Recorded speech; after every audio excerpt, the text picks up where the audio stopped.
छोटू छलिया जी। छोटू छलिया जी का नाम बेबी काजल जी के साथ जोड़ा जाता है कि इनके साथ इनका अफेयर था। इन दोनों रिलेशनशिप में थे, दोनों में प्यार मोहब्बत था, अचानक से ब्रेकअप हो गया। ये कितना तक सही है? अगर हमसे प्यार था और आप इतिहास की बात करते हैं तो इतिहास को दोहरा दीजिए फिर से और याद रखिए जब प्यार था तो आपने राखी क्यों बंधवाया था मुझसे? मेरे घर में मेरे को सब बताना चाहिए तो पूरा बताना चाहिए कि भाई बन के घुसे थे, भतार बनने की कोशिश किए थे। सिंपल बात, एकदम कड़ा लगे तो लगे। जब वो आपको पाल पोस रहे थे उस समय आपके गार्जियन कहाँ थे? नहीं, मेरे गार्जियन ना पेड़ पे लटके हुए थे। ये जैसे आप दिखा सकते हैं, ये राखी का पिक है, अगर आपको दिख रहा हो तो। ये राखी का पिक है और ये उसी दिन का पिक है जब मेरे मामा यहाँ हैं, मेरे पापा हैं, मेरी माँ है, मेरा भाई है और ये छोटू छलिया है और ये मैं हूँ। हम क्यों लात मारेंगे आपको? आप अपना करनी भी तो बताइए लोगों को कि क्या-क्या आप मेरे साथ किए हैं, कितना शोषण किए हैं मेरा। ये नमस्ते, प्रणाम। मैं आपका भाई शुभम। कैसे हैं आप सब? मेरा ऑफिशियल चैनल में आपका स्वागत है और आज एक बार फिर एक अच्छे से सेशन के लिए जुड़ चुके हैं, बहुत ही खूबसूरत आप सबकी प्यारी बेबी काजल जी के साथ। और खासकर हम इसलिए आए हैं क्योंकि कुछ दिन पहले इनका एक पोस्ट हमने देखा था फेसबुक पे कि इंडस्ट्री छोड़ने जा रही हैं। अब बहुत चर्चा में है किस लिए छोड़ने जा रही है, क्यों छोड़ने जा रही है, रीजन क्या है, अब इन्हीं से जानेंगे। सबसे पहले तो बेबी काजल जी, स्वागत है। कैसी हैं? मैं बहुत अच्छी हूँ शुभम जी और आप भी अच्छे ही होंगे। बिल्कुल अच्छे हैं, आपके सामने है जो भी है। वो पोस्ट क्यों आया था, किस रीजन से आया था, सबसे पहला ही सवाल मैं पूछना चाहता हूँ। पोस्ट तो मतलब किए थे क्योंकि अभी कभी-कभी होता है ना, डिप्रेशन में इंसान चला जाता है, सोच नहीं पाता है क्योंकि इतना ज़्यादा मैं अपने से कोशिश करती हूँ कि कुछ अच्छा कर सकूँ और फिर भी एक जन जो है जो मतलब क्या मैं बोलूँ मतलब लोगों को हायर करके, परेशान करके, लड़कियों का सहारा लेके वो बहुत कुछ करवा रहा है। तो मैं उस वज़ह से सोच रही थी कि यार छोड़ने ही में भलाई है, क्या मतलब है फिर इतना ये सब करने का। जब देखिए 2 रोटी मैं चाहती हूँ कि कम ही खाऊँ लेकिन इज़्ज़त का खाऊँ और जब इज़्ज़त ना मिले तो फिर उस फील्ड में जाने से कोई मतलब नहीं है। बस ये सोच के मैंने ये पोस्ट कर दिया था। क्योंकि हम सब देख रहे हैं, आज भी शायद आपका एक गाना आया फौजी म्यूजिक टोन से, तो बैक टू बैक गाने आ ही रहे हैं। लोगों का सवाल है कि बैक टू बैक जब गाने आ रहे हैं, अचीवमेंट्स आप पार कर ही रही हैं, फिर ऐसा पोस्ट आना कहीं ना कहीं आपके फैंस को कहीं ना कहीं दुखी करता है ऐसा पोस्ट। तो सही में इंडस्ट्री छोड़ रही है या फिर अब फिर से हिम्मत बनाया है? नहीं, ये हिम्मत की बात नहीं है, वो समय बताएगी क्या होगा। अभी मेरे पास प्रोजेक्ट बहुत ज़्यादा हैं, लगातार प्रोजेक्ट है, मैंने पैसा ले रखा है उस चीज़ों का और मुझे जैसे कि परसों ही जाना है शूटिंग करने, तो वो भी करना है, कंटिन्यू काम करना है, तो मैं अभी नहीं छोड़ सकती हूँ। लेकिन हाँ, मैंने मन तो बनाया है कि ऐसा करूँगी क्योंकि मुझे नहीं लगता इसमें भविष्य क्योंकि यहाँ है ना कि अगर आप किसी को ऑन द मंच गाली देते हैं, किसी को मतलब अच्छा से बात नहीं करते, तो उसी का साथ लोग ऑन द मंच उसको सम्मानित करके ऑफर देते हैं काम का। लेकिन कोई अगर आपके लिए बहुत अच्छा बोलता है, अच्छा चाहता है, तो उसका कोई इज्जत ही नहीं है, तो मतलब क्या मतलब बनता है? अच्छा, इंडस्ट्री में ऐसा कह सकते हैं जैसे बेबी काजल जी खूबसूरत हैं, काम में भी खूबसूरत हैं, गाती भी अच्छा है, अपने गानों में एक्ट भी करती है, मैंने देखा है, हमारे साथ भी लीड कर चुकी हैं। इतना सब कुछ होने के बावजूद कोई बड़ा स्टार के साथ काम ना मिलना कितना कष्ट देता है? कहीं ना कहीं आपको भी लगता होगा कि जो सिर्फ मैनेज कर पाती हैं उन्हीं को काम मिल पाता है, या फिर जो अच्छी लड़की हैं उनको काम नहीं मिल पाता है? कहीं न कहीं मुझे ऐसा लगता है और नहीं भी लगता है, क्या कह सकते हैं इस बारे में। पर हाँ पता नहीं हो सकता है कोई डरता हो किसी से काम देने के चलते तो इसीलिए ऐसा हो रहा हो। अच्छा, अब आते हैं एक और मुद्दे पे। बड़ा दिन से मैं पूछना चाह रहा था, लेकिन मेरे मन में भी थोड़ा सा डर था कि पूछूंगा तो कहीं बुरा लग जाए या फिर कुछ कंट्रोवर्सी हो जाए, विवाद हो जाए। लेकिन आज मैं हिम्मत बना के आया हूं अंदर से कि अच्छा। आज बेबी काजल जी से पूछ डालेंगे। ऐसा क्या एक पूछेंगे आप? एक नाम है जिस नाम को आपके साथ ज्यादा जोड़ा जाता है इंडस्ट्री में। आपके आ गया तो मैं नाम भी ले लूं, छोटू छलिया जी। छोटू छलिया जी का नाम बेबी काजल जी के साथ जोड़ा जाता है कि इनके साथ इनका अफेयर था। इन दोनों रिलेशनशिप में थे, दोनों में प्यार मोहब्बत था, अचानक से ब्रेकअप हो गया। ये कितना तक सही है? इस रिलेशन को मैं चाहता हूँ कि आप एक्सप्लोर करें, आप पब्लिक को बताएं। अम, मैंने भी सुना है उनके मुँह से वो लोगों को हाँ, वो भी बोलते दावा हैं करते हैं कि मेरा बेबी काजल के साथ रिलेशन था। जी, तो बोलते हैं मैं मुझे बस इतना उनसे पूछना है कि आप अपने में और मेरे में थोड़ा तो फ़र्क देखिए कि क्या फ़र्क है? उम्र का ही फ़र्क देख लीजिए क्या फ़र्क है? जैसे वो मैंने भी इंटरव्यू में सुना वो बोल रहे थे कि मैं बहुत छोटी थी तब से वो मुझे पाले हैं, पोसे हैं, बड़ा किए हैं और आज मैं कुछ बन गई तो उनको छोड़ दिया। बिल्कुल भी नहीं, वो मैं जब कुछ नहीं थी तब मैंने उनको छोड़ा है, पहले नहीं छोड़ा है, उसके बाद मैंने जो भी अचीवमेंट किया है, बाद में किया है। रही बात कि एक छोटी-सी बच्ची से जिसका उम्र 13 या 14 साल है, आपको कैसे उससे प्यार हो जाता है? आपकी उम्र मेरी उम्र से डबल है, तो मुझे लगता है कि मेरे आने से पहले भी कोई आपकी लाइफ में थी। प्रिया नाम की एक लड़की थी जिनके साथ ये डेट कर रहे थे, बट कुछ इन लोगों का प्रॉब्लम था जिसके कारण इन्होंने छोड़ दिया। फैमिली वगैरह सब कुछ रेडी था। तो वो कौन थी अगर हम प्यार थे तो? और दूसरी रही बात कि अगर हमसे प्यार था और आप इतिहास की बात करते हैं तो इतिहास को दोहरा दीजिए फिर से और याद रखिए जब प्यार था तो आपने राखी क्यों बंधवाया था मुझसे?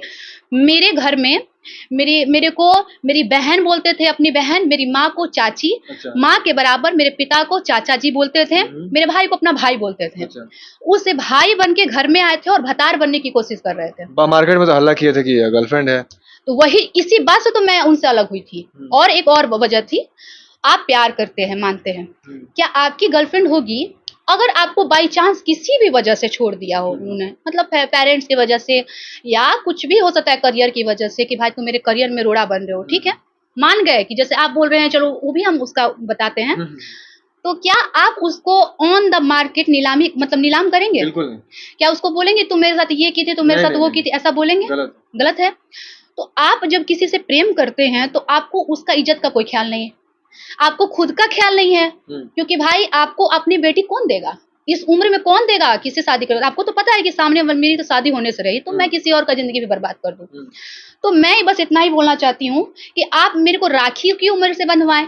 मेरी माँ को जूतियां खरीद के दिए थे कि मेरे माँ अच्छा। चाची रहुआ खाती हम जूतियां किनले बने हमरा खाती भूकम। दामाद तो जूतियां नहीं देता है। हाँ ठीक है, माँ दामाद बोल सकता है लेकिन जूतियां तो नहीं देता है ना। आप बेटा बन के आए थे तो आपको इज्जत था, मान सम्मान सब था। आप जब बोलेंगे मेरे से शादी करने को तो मतलब क्यों मैं शादी करूंगी आपसे? कौन हो आप? हाँ मेरे पास देखिए सबूत है। हाँ, कुछ फोटोज मार्केट में वायरल भी हो रही थी। साथ की फोटो उन्होंने घर पे आना जाना या फिर साथ में शूट करना, बिल्कुल सारी चीजें। ये जैसे आप दिखा सकते हैं, ये राखी का पिक है, अगर आपको दिख रहा हो तो। ये राखी का पिक है और ये उसी दिन का पिक है जब मेरे मामा यहाँ हैं, मेरे पापा हैं, मेरी माँ है, मेरा भाई है और ये छोटू छलिया है और ये मैं हूँ। अच्छा। ठीक है, उसी दिन का पिक है। आप हमारे राखी के दिन हमारे घर पे क्या कर रहे थे? ये सवाल है। क्या कर रहे थे? अपने दिल पे हाथ कसम खाइए और अपनी माता सरस्वती जिसका आप कमाते हैं उसका कसम खाइए। और मैं भी कसम खाती हूँ कि क्या आपने मुझसे राखी नहीं बंधवाया था? ये क्या झूठ बात है? मैं आपको भैया नहीं बोलती थी? अगर नहीं है तो भाई, अगर आप नहीं मानते हैं इसके बावजूद तो भैया आप भी इंसानियत नहीं है दुनिया में। इतना ही मैं कहूंगी। रही बात उसके बाद मुझे पता चला कि मार्केट में तो कुछ अलग ही हल्ला है। और उसके बाद देखिए जब हम सोचे कि अलग हम काम करेंगे तो मैंने उनसे बोला कि भैया मैं चाहती हूँ अलग काम करूं। क्या बोलते हैं, पवन सिंह संगे करबू तो सूते के पड़ी। अच्छा, क्लियर डायरेक्ट बोल देते जी, डायरेक्ट सूते के पड़ी। केसरिया संगे करबू तो हई करे के पड़ी, हव करे के पड़ी, महारद्दी आदमी हवसन। आज तो जाके वो पवन सिंह के सामने चिकने बनते हैं। बिल्कुल, मैं ऑन द कैमरा ये बात बोल रही हूँ और माता सरस्वती मुझे झूठ ना बुलवाएं। अगर मैं झूठ बोल रही हूँ तो माता मैं इतना कहूंगी कि मेरी आवाज छीन लीजिए, बस मैं इसका कमाती हूँ, मैं झूठ नहीं बोल रही हूँ। तो उन्होंने इतना बोला, हम भी डर गए भाई, मेरी भी उम्र कम थी, मुझे नहीं मालूम था इंडस्ट्री में कौन कैसा है क्या है। हम बोले ठीक है अपना जो गा रहे सो गा रहे हैं। बाहर जब हम कभी कभी जाते थे तो मुझे वो बोलते थे फलाना आदमी अच्छा नहीं, चिलाना आदमी अच्छा नहीं, स्टेज करो, स्टेज से गाड़ी में बैठो। अच्छा। ठीक, हम अपना कुछ राइटर लोग आते थे गवाने के लिए तो गुस्सा हो जाते थे, हाँ घर कलाकार के घर बन गई भाई। तो भाई हमको ठीक नहीं लगा, छोटी छोटी बातें उनकी पसंद नहीं आई, हम अपना अलग काम करने लगे। मुझे इतना काम रुकवाया गया, मैं एग्रीमेंट मैंने किया था वर्ल्ड वाइड में। हाँ, सुनने में आता है कि काम रुकवाते थे, काम कटवाते थे, ये सच है कि झूठ है? जी बिल्कुल, ये 100% नहीं 2000% सच है। ये मैंने एग्रीमेंट किया था। जी आप दिखाइए, यहाँ पे डेट है 12/10/2021 वर्ल्ड वाइड रिकॉर्ड, यहाँ भी लिखा हुआ है बेबी। आपको दिख रहा हो तो दिख रहा हो, नहीं तो मैं स्क्रीनशॉट लगा दूंगा। जी, और ये बेबी वो है और 5 साल का एग्रीमेंट था ये। यहाँ पे लिखा भी हुआ है, मैं पढ़ के सुना देता हूँ, आप लोगों को विश्वास नहीं होगा तो। यहाँ पे सीधा वर्ल्ड वाइड, ये है ओरिजिनल इसका पेपर, आप देख सकते हैं, कोई इसमें ये नहीं है। और 5 साल का हुआ था ये 5 साल का एग्रीमेंट पेपर हुआ था। As a actor, as a singer, as a model मैंने एग्रीमेंट किया था। उन्होंने मतलब मुझे काम भी कराया था।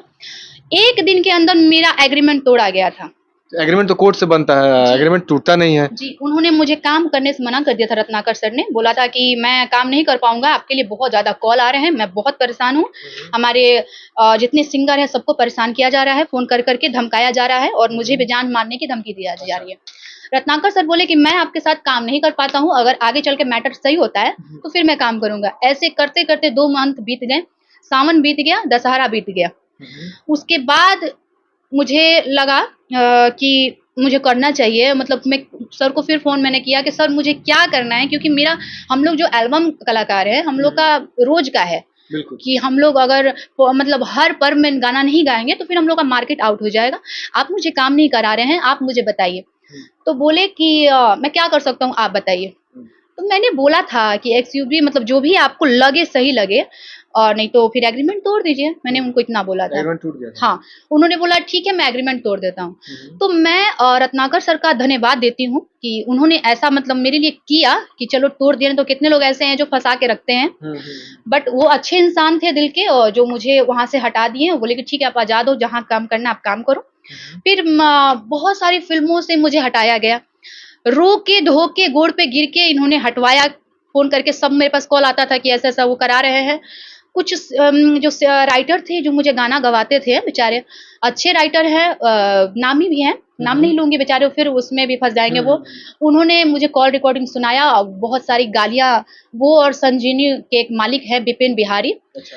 तो वो लोग मिलके गाली दे रहे थे उस राइटर को, बोल रहे थे कि तुम लोग हमारी सिंगर को भड़का दिए, ये कर दिए, वो कर दिए, ऐसा क्यों कर रहे हो, लाइफ क्यों बर्बाद कर रहे हो। छोटू चलिया लगातार रो रहे थे कि मैं उसके बिना क्या करूँगा, ये है वो डिश डैश। तो वो बोले कि नहीं भाई, किसी के बंधित में वो कलाकार नहीं है, वो सब जगह काम कर सकती है। उसके बाद वो भी बोले कि भाई कोई नहीं चाहता है ना कि पचड़ा में पड़े, क्यों कोई पड़ेगा। हमने फिर उसको ख़त्म किया, और हर जगह से काम रुका। मुझे लगातार वो धमकी दे रहे थे, रिकॉर्डिंग भी है मेरे पास, कि तुम नाक भर के रोओगी, मैं देखता हूँ कि कैसे काम करती हो। अच्छा। और उन्होंने बोला था कि पवन सिंह के साथ तुम नहीं काम कर पाओगी, याद रखना इस बात को। हाँ, उन्होंने चैलेंज दिया था, नहीं कर पाओगी काम। काला साड़ी 2-3 गाने का पवन सिंह के साथ मुझे ऑफ़र था, मैंने ओके किया था, लेकिन फिर भी उधर से जाके कुछ-कुछ खिचड़ी पका के वो काम कट गया, नहीं हुआ काम। उसके बाद जहाँ शूटिंग हो रही थी, ये देखिए हमारे घर के बगल में मधेसर सिंह हैं, अच्छा। उनके यहाँ एक काला साड़ी का शूटिंग हो रहा था, और सबको पता था कि वो गाना मैं कर रही हूँ, लेकिन बीच में जो कट हो गया तो पता नहीं चला। फिर वो गाने को चांदनी सिंह जी की, ये छोटू चलिया को लगा कि उस गाने में मैं हूँ। वो क्या किए कि मिलने आ गए थे पवन सिंह से। अच्छा। हाँ, कि मतलब अगर वो होगी तो मैं काम कटवा दूंगा। मतलब यहाँ तक पूरा फिक्स था कि आप ही करेंगे। हाँ, वो हुआ, और उसके बाद वो मतलब मैं तो नहीं कर रही थी, लेकिन वो वहाँ गए थे, लेकिन पवन सिंह उनसे नहीं मिले। वो अपना चले गए। इतना मुझे प्रेशर किया गया, मैं लग रहा था कि मैं ज़िंदा नहीं रहूँगी, मुझे नहीं जीना है, क्योंकि हर जगह यार रिलेशन है, रिलेशन है। जिसको हम भाई बोले हैं, जिसको हम साला इतना उसको हम देखिए, फ़ोटो है पहले का, बात एकदम सही है। किसी को अगर हम भाई बोलते हैं, आज मेरे पिता हैं, अगर उनका कभी हाथ में कुछ बैंडेज हो गया, कुछ नहीं हुआ, उनकी हम दाढ़ी बना दिए, तो उसमें हम क्या गलती कर दिए? हमारे साथ आपका कोई अगर शारीरिक संबंध था, क्या आपके पास ऐसा कोई पिक्चर है? नहीं होगा। इसलिए नहीं होगा क्योंकि ऐसा है ही नहीं। आप अलग चीज़ है कि अच्छा एक बात बताइए, कोई किसी को बहन बोलता है, कोई किसी को माँ बोलता है, अचानक बोलोगे कि हम तुमसे प्रेम करते हैं, तो तुम्हारे साथ हम कैसे रह सकते हैं, और तुम्हारा कैसा प्रेम है जो तुम मेरे को बाज़ार में नीलाम कर रहे हो। आज भी मेरे नाम को यूज़ कर रहे हैं आप, हम इनके बारे में ना बात करते हैं कहीं, ना कुछ करते हैं। लेकिन ये भाई साहब जो हैं मेरे को उँगली करते जा रहे हैं, लड़कियों का सहारा लेते हैं ये। कुछ एक लड़की है जो मेरे बीच बात कर रही थी, मुझे पता चला कि किसके कहने पे क्या-क्या हो रहा है ये। हाँ, तो वो ऐसा कर रहे हैं, कोई बात नहीं है, भगवान मेरे साथ है। और ये देखिए इतना हटने के बाद मैंने वर्ल्ड वाइड से फ़िल्म किया, चिंटू पांडे के साथ फ़िल्म किया, अपने दम पे फ़िल्म किया, माता रानी हमको फ़िल्म कराई, और वो फ़िल्म उत्तराखंड में ना माँ, उत्तराखंड में वो शूटिंग हुआ, नहीं सॉरी काठमांडू में शूटिंग हुआ, और चिंटू पांडे उस फ़िल्म के हीरो थे। बहुत जल्द वो फ़िल्म आ रही है मार्केट में, तो अपने दम पे किया, वर्ल्ड वाइड का फ़िल्म थी वो। उसके बाद भी मैंने अपने दम पे फ़िल्म किया। मंजुल ठाकुर की फ़िल्म थी आटा चक्की, वो भी बेहद ही बहुत बढ़िया प्रेम कहानी है, उसको देखिए आप। उसको इतना अच्छा उसमें मैंने भी अभिनय किया है, और धनंजय धड़कन ने भी बहुत अच्छा काम किया है उस फ़िल्म में। एकदम जो एक्टिंग होती है उनसे एक्टिंग मतलब बेहतर एक्टिंग किया है उन्होंने, बहुत अच्छा काम किया है। तो वो भी फ़िल्म बहुत जल्द आने वाली है। अपने दम पे काम किया। बस यही सब चीज़ों से मैं परेशान हो जाती हूँ कभी-कभी कि यार मतलब जीने दो और अपने भी जियो, बात को ख़त्म करो। पीछे पड़ने से कुछ फ़ायदा नहीं है। और कहीं न कहीं मुझे लगता है कि कोई मेरे पीछे पड़ गया तो मैं उससे कहीं ज़्यादा आगे निकल चुकी हूँ। शायद इसीलिए मुझे वो मेरे पीछा कर रहे हैं। तो बस अभी मैं भी परेशान करते हैं? जी बिल्कुल, अभी भी बहुत परेशान हूँ मैं। कॉल्स मैसेज वगैरह आता है कि नहीं? नहीं, नहीं, ये सब बिल्कुल नहीं, लेकिन हाँ, वो कुछ लोगों को ऐसा मतलब कर मार्केट करके में फैलाते हैं। मार्केट में वो फैलाते हैं। आपको अपनी इज़्ज़त का तो ख़्याल नहीं है, सामने वाला का भी कुछ इज़्ज़त है, मान-सम्मान है। तो देखिए मतलब मैं क्या ही बोलूँ, अब उनकी सोच है जो सोच है। लोगों को जो लगता है ये प्रेम है, ये है, वो है, लोग उनसे क्यों नहीं पूछते हैं, अगर आपका प्रेम है तो आप कैसा प्रेमी है कि उसको आगे क्यों नहीं बढ़ने दिए फिर? आपके साथ 10 साल से हम थे ना, क्यों नहीं हम कहीं प्रोग्राम एक्स्ट्रा किए, क्यों नहीं हम गाने गए, यहाँ तक कि ऑन कैमरा मैं बोल रही हूँ, शंकर सिंह से मैं गाना गाना चाहती थी। उस समय डुएट सॉन्ग मैंने बात भी किया था शंकर सिंह से, भैया मैं गाना करना चाहती हूँ। उन्होंने बोला हाँ बबी हम तारा के गवाइम। हम सोचले रही, लेकिन छोटू छलिया की वजह से हम ना बोलत रही। फिर मैं उनको दोबारा फोन करती हूँ, तो बोलते हैं कि तोहरा चलते हम छोटू छलिया से रिश्ता अपन खराब ना करो। अच्छा। तो बहुत अच्छा जगह बाड़ू, फालतू में काहे के 10 लोग संगे गईबू, मार्केट में खराब होला रेपुटेशन अपन, ठीक बा, बढ़िया बात हो। फिर हम भी बोले ठीक है, अपना जो है सो चल रहा है, सो चल रहा है। फिर हम अपना पढ़ाई कंटिन्यू रखे किए। जब हमारे आगे बढ़ने की इच्छा हुई तो भाई साहब गर्म हो गए कि हम तुमको पैदा किए। जैसे आप देखिएगा इनका इंटरव्यू क्या बोलते हैं, हम एक पौधे को लगाएं, पौधे को जल दिए, पौधे को पेड़ लंबा हो गया, पौधा फल दिया, तो हमको लात मार के चला गया। हम क्यों लात मारेंगे आपको? आप अपना करनी भी तो बताइए लोगों को कि क्या-क्या आप मेरे साथ किए हैं, कितना शोषण किए हैं मेरा, ये सब बताना चाहिए तो पूरा बताना चाहिए कि भाई बन के घुसे थे, भतार बनने की कोशिश किए थे, सिंपल बात, एकदम कड़ा लगे तो लगे। जब वो आपको पाल पोस रहे थे उस समय आपके गार्जियन कहाँ थे? नहीं, मेरे गार्जियन ना पेड़ पे लटके हुए थे, वही हमको ना पैदा किए हैं, पैदा हमको वही किए हैं, दिक्कत यही है। और ये भी सोचिए कि आप हमको किए तो हमको बोलना चाहिए, आप वाक़ई हमको किए, बात सच्चाई है कि हमको वाक़ई गाने नहीं आता था, हमको बोले कि हाँ, तुम सीखो, तुमको सीखना चाहिए, अपना बहुत हमको ऐसा नहीं है किए हैं। लेकिन आप ये मत बोलिए कि तुम हमको छोड़ दी। देखिए, माता-पिता भी माँ भी पैदा करती है, गर्भ में 9 महीने रखती है, उसके बाद बड़ा होता है बच्चा तो वो भी बोलती है, आप भी आप किसी माँ के पेटे हैं, आपको माँ आपकी छोड़ी है ना कि अपना करियर कुछ बना लीजिए। क्या वो बोली कि मेरे गोद में बैठो? नहीं ना। जब माँ ऐसा कर सकते हो तो तुम कौन हो? भाई हो, बाप हो या माँ हो, कोई रिश्ता ऐसे बताइए कि आप ये है, या पति हो। माँ बाप और भाई के बाद पति का स्थान होता है, वो रोक सकता है, टोक सकता है, लेकिन आपका इस चारों में से कोई स्थान नहीं है। तो आप कृपया ना बोलिए, आप जहाँ गा रहे हैं गाइए, हमको उससे कोई मतलब नहीं है, काम कीजिए, हमारे फेरा में मत रहिए बस। इतना मेहनत करती हैं, इतने दिन से मेहनत कर रहे हैं, किसी बड़े स्टार के साथ अभी कोई प्रोजेक्ट नहीं आया? हाँ जी। इतना दिन से काम कर रही हैं, इंडस्ट्री में मेहनत कर रही हैं, किसी बड़े स्टार के साथ काम नहीं मिला। अभी एक इंटरव्यू में आपने कहा था कि पवन जी उन मॉडल्स के साथ काम कर लेते हैं जिनको करने नहीं आता है, लेकिन जो एक्चुअल में मेहनत कर रहा है उनके साथ पवन जी नहीं दिखते हैं। यानी आपके साथ कब दिखेंगे पवन जी? नहीं, मुझे तो नहीं लगता कि देखेंगे, क्योंकि उनको भी बहुत लोग भड़काने वाले हैं और भड़का देते हैं उनको भी लोग कि ऐसा-ऐसा है, वो भी बेचारे क्या कर सकते हैं, नहीं करते हैं काम, कोई बात नहीं है। देखिए, इज़्ज़त से काम करना है, मैं चाहती हूँ कि इज़्ज़त से मेरे काम को इज़्ज़त मिले, तो मैं बिल्कुल काम करूँगी। मुझे ट्रेंडिंग स्टार और पावर स्टार सब ठीक है, लेकिन मुझे इन लोगों के पचड़ा में नहीं पड़ना। अपना काम मैं कर रही हूँ, क्यों कर रही हूँ? शौक सबको होता है। सबको होता है कि मैं स्टार के साथ काम करूँ जब, लेकिन स्टार को ही कदर नहीं है सामने वाले की, वो एक तरफा क्यों सुन रहे हैं, वो दो तरफा क्यों नहीं सुन रहे हैं, दोनों की बातें क्यों नहीं सुन रहे हैं। मुझे ये लग रहा है, मुझे ये दुख है इस बात का कि आपको दोनों की बातें सुननी चाहिए, कौन क्या है कौन क्या नहीं है। और रही बात तो पर्सनल लाइफ की बात तो सुननी नहीं चाहिए किसी को, किसी का भी लाइफ पर्सनल अच्छा नहीं है तो क्या कोई काम नहीं करेगा साथ में? कोई हो, आज भोजपुरी इंडस्ट्री का कोई भी एक जन हो जिसका आप बोल दीजिए कि उसका कैरेक्टर बहुत अच्छा है और बहुत अच्छा काम करता है। काम सब अच्छा करते हैं, लेकिन कैरेक्टर कहीं ना कहीं, आज पवन सिंह का भी बदनाम है, खेसारी भी बदनाम है, नीलकमल भी बदनाम है, मैंने जितना लोग है सब बदनाम है। आप सिंगर में देख लीजिए कुछ लोग बदनाम है, लेकिन इसका मतलब ये नहीं कि उसका काम खराब है, वो आदमी खराब है। आप उसको जानिए, उसका काम को देखिए, काम क्या है, वो इंसान कैसा है। ये नहीं कि कोई बोला कौवा कान लेके गया तो कौवा कान लेके गया, अपना कान को देखना चाहिए, बस इतना ही है। तो बेबी काजल जी हमारे साथ जुड़ी थी, बहुत सारी बातें इन्होंने कही और मैं आप लोगों से निहोरा करना चाहूंगा कि इस इंटरव्यू को ज़्यादा से ज़्यादा शेयर करें, सब तक पहुंचाएं और कोई भी सुपरस्टार हो अगर भोजपुरी इंडस्ट्री का तो प्लीज़ टैलेंट को सपोर्ट करें, उनकी मेहनत को सपोर्ट करें। ये नहीं कि किसी की बातों में आकर और उनको काम से हटा दे, काम से निकलवा दिया, फिर उनके साथ प्रोजेक्ट ही ना करें, ये गलत है। एक बार पर्सनली किसी के साथ बैठे, हाँ सबके साथ, हाँ, सबके साथ बैठिए। सबके साथ। और मैं इतना ही कहना चाहती हूँ पब्लिक से कि आप लोग मुझे बहुत प्यार देते हैं, बहुत सपोर्ट करते हैं, थैंक यू सो मच। बस मैं ये इंडस्ट्री के लोग सब लोग जानते हैं इस बारे में कि मुझे कितना ज़्यादा परेशान किया जाता है। पर कोई उठाता ही नहीं है आवाज मेरे लिए। तो कोई बात नहीं है, मैं अपना आवाज, मैं बहुत दिनों से ये सब झेल रही हूँ, नहीं बोलती हूँ, काम करती हूँ अपना, भाई काम से जवाब दूंगी, काम से मैंने जवाब दिया भी, मैं आगे भी बढ़ रही हूँ आप लोग के आशीर्वाद से। लेकिन फिर भी जो ये सब किचकिच किचकिच है ना, तो मुझे लगता है कि अधूरा ज्ञान बड़ा खतरनाक होता है। तो जो ज्ञान है ना वो संपूर्ण होना चाहिए, सबको पता होना चाहिए कि बात क्या है। और रही बात, एक फिल्म आ रही है, अच्छा। जी बिल्कुल, छोटू छलिया उनका प्रचार कर रहे हैं फिल्म का, अनाथों के नाथ भोलेनाथ, ठीक है। उस फिल्म में का भी इतिहास है, जैसे बताते हैं इतिहास गवाह है, तो इतिहास उस फिल्म का भी है कि यही डाइनिंग हॉल में बैठ के छोटू छलिया वहीं बैठे हुए थे और मेरे पापा और मेरी माँ के पैर पे गिरे हुए थे कि इस फिल्म में करने दीजिए काजल को, अगर मैं इतना आपको किया हूँ। मेरे पापा का स्पाइनल का ऑपरेशन हुआ था, गिर गए थे, तो उस समय तेज प्रताप का थोड़ा सा स्वास्थ्य मंत्री में उनका था, तो स्वास्थ्य मंत्री थे, तो इसलिए हम लोग थोड़ा पैरवी लगा दिए थे।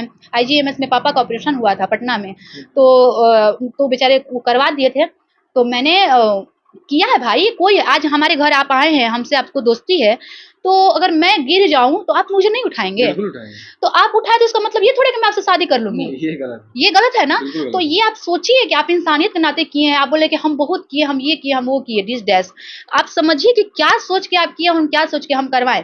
उसके बाद भी हमने आपको पैसा दे दिया जो भी आप किए थे, लेकिन फिर भी एहसान एहसान रहता, आपने किया। तो मैं इतना ही बोलना चाहती हूँ कि पब्लिक में उस समय उन्होंने कहा था कि चाचा रउआ के हम इतना कैले बानी, वो चीज के एहसान उतार दी हमरा पे। अच्छा। हाँ, इनका के काम करा दी, जबकि मैं ये दम ना कर रही थी और वो जानते हैं कि मैं ना कर रही थी। मुझे कोई शौक नहीं था उनके साथ काम करने का, ऐसा नहीं कि मुझे शौक था कि मैं काम करूंगी। मैंने उससे पहले फिल्म कर लिया था, मतलब संतोष मिश्रा की फिल्म थी, क्या छठी माँ फिल्म बनी हुई थी, आशीर्वाद छठी मैया के, तो मैंने उस फिल्म में काम कर लिया था। इनको कोई बोला कि भाई इसको करा लो काम, ये काम करती है, घर की लड़की है, ठीक रहेगा। इन्होंने बोला कि हाँ ठीक है ठीक है, पहले तो नहीं बोल रहे थे लेकिन फिर बोले, पैर पे हाथ पे गिर के मेरे माता पिता के उन्होंने काम करवाया, हम काम किए। जब डबिंग की, जब एक गाना बच गया था और एक डबिंग बच गई थी, उसके बाद मैंने नहीं गाए, तो फिर वो क्या नाम है इनका, डॉक्टर है विक्रम सर, ठीक है, विक्रम कुमार, इनका मीठापुर में 2 नंबर गेट पर इनका हॉस्पिटल है, मैक्सो हॉस्पिटल जी, उनके मालिक हमारे घर आए थे। मैं जाने को तैयार नहीं थी कि मैं नहीं जाऊंगी इस फिल्म का डबिंग करने। उसके बाद वो आके मेरे पास आए थे कि मुझ पे भरोसा करो काजल, तुम चलो, मैं तुमको ले चलूंगा। तब मैं, मेरा भाई और विक्रम सर एक सीट पे बैठे और छोटू छलिया पीछे बैठे हुए थे वहां पे फ्लाइट में। मैं उनके साथ भी टच में नहीं थी, मुझे नहीं देखना था उनका शकल, क्योंकि इतना गंदा कोई बोल दिया मेरे बारे में और मैं नहीं बर्दाश्त करती। मैंने ऐसे ऐसे उस फिल्म को कंप्लीट किया है, कोई प्यार मोहब्बत में आके मैंने फिल्म नहीं किया, और वो क्या सोच के करवाए थे वो भगवान ही मालिक है, वो जानते हैं सब। बस मैं यही बात रखना चाहती थी कि आप कोई भी हो, अगर देखिए, अगर आप हमसे प्रेम करते थे तो आप सीना ठोक के आते बोलते कि हम काजल से शादी करेंगे, हम काजल से प्यार करते हैं। आपने क्या किया जाल बिना, आपने भाई बना, मेरी उम्र कम थी, आप मेरे भाई बने, मेरी माँ के बेटा बने, हमरा और बड़का बेटा हैं, ठीक। फिर बाद में आप, जब आपकी शादी तय हो, जब आपकी बहन की शादी तय हो जाती है, उसके बाद आप रोना धोना स्टार्ट कर देते हैं कि मैं काजल से ही शादी करूंगा अपने घर में जी। किस मुंह से हम आपको बोल देंगे कि हाँ हम शादी आपसे करेंगे? क्यों करेंगे, क्यों करेंगे? और स्टार आप हमको नहीं बनाए हैं, सिंपल बात है। हम काम करते थे, जानते हैं, एक ट्रैक पे 3 सीजन हम गाना गाते थे, 3 सीजन हम गाएंगे गाना। उसके बाद फिर क्या होता था कि अपना वही एक बार में गा दिए, गाना खत्म, प्रोग्राम अपना ले जाते थे दूर दूर अपना किए, उससे ज्यादा हमको मतलब नहीं रहता था गायकी में। आप हमारा सपोर्ट करते, आप हमको बोलते फलाना के साथ गाओ, चिराना के साथ गाओ, यहाँ गाओ, क्यों नहीं आप हमको किए? कुछ नहीं आप हमको किया, अपने तक हमको सीमित रखे। आप चाह रहे थे कि हम बांध किसको रखें और लास्ट में से शादी कर ले, तो ये नहीं हुआ। तो कहते हैं ना कि अंगूर खट्टे हैं, नहीं मिले तो, बस वही बात है, इसलिए बदनाम कर दिए। चलो मेरी नहीं तो किसी की नहीं। अच्छा, तो ये बेबी काजल जी ने अपना पक्ष रखा है, अब आप लोगों का क्या राय विचार है अपना कमेंट सेक्शन में डाल दीजिएगा। हमने इनसे बात किया, विचार किया, अब आप लोग देखिए, आप लोग जो अच्छा लगे कमेंट में लिख दीजिएगा, इन तक जरूर पहुंचेगा, और इंटरव्यू को खूब सारा शेयर करिए। तब तक इतना ही, बहुत बहुत नमस्कार।